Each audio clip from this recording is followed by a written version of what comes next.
All right, number 20, last question for today. I guess we'll do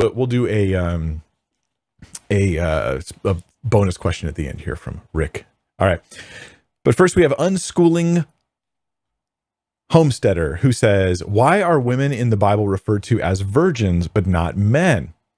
It makes sense. It makes it seem as though a man being sexually pure wasn't important, but only women.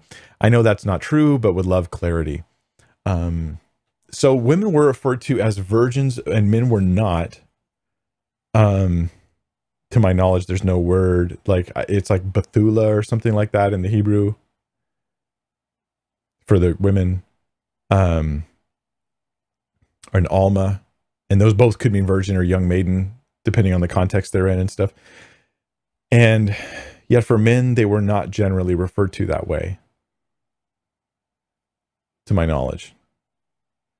So I guess what we're doing, Unschooling Homesteader, is what we're doing is we're trying to guess at why that is. Why is that? And I would offer like two considerations that might make you cautious of drawing too many conclusions based on it. The first one is that you don't know why. You don't know why, like, a young man was not called a virgin, a woman was. Maybe it was only because a man cannot prove that he's a virgin, but there are physiological pieces of evidence that show that a woman is.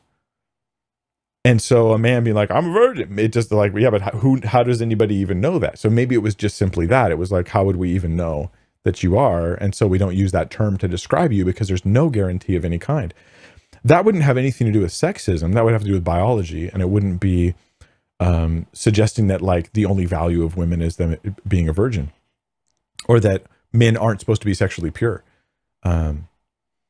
Not only that, the Bible actually very strongly speaks of the sexual purity of men and women, both, and not just one.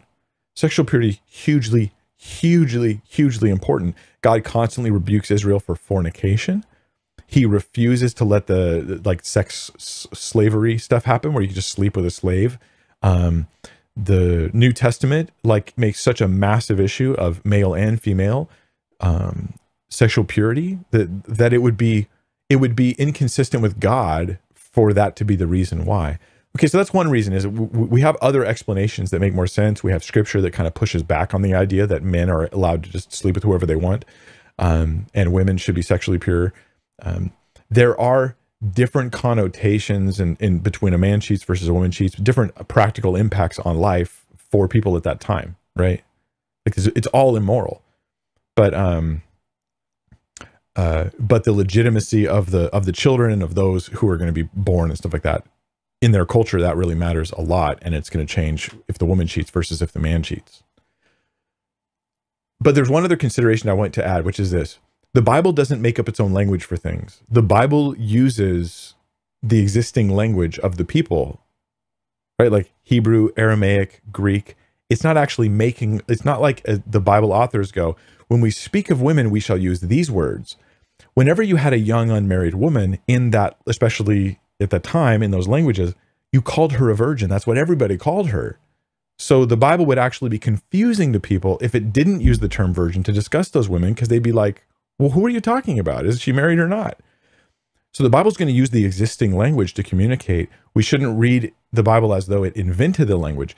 There's exceptions to this rule, because there's times where the Bible takes a known word and it uses it in a special way. Paul does this with like the word agape. He's not the only person to ever use the word agape to refer to love or something like that, but he does define it differently. But this is easy to spot when the Bible uses words in special ways, because it will usually give you a definition of the word at that moment. It will use it with context that shows you there's deep meaning in this word. And we want to say something here, the authors of scripture, that our language normally doesn't say. So we're going to use the word and we're going to show you that we mean more by it than that. But those situations are different than the situation with the virgins. All right, we'll go to the bonus question. This comes from Rick, Soldier of God, who asks me the easiest question I've received in a long time. How do you like your steak cooked? Finally, an easy question, one that doesn't make my head hurt. I like it cooked medium rare. I'm a medium rare guy. And I feel like I lose a lot of the enjoyment of the steak, especially if it's well done. I'll do medium rare. I can handle rare, but not well done. Ugh. Medium well, I'll tolerate. But yeah, I'm definitely a medium rare guy. You make me feel hungry. I want a steak now.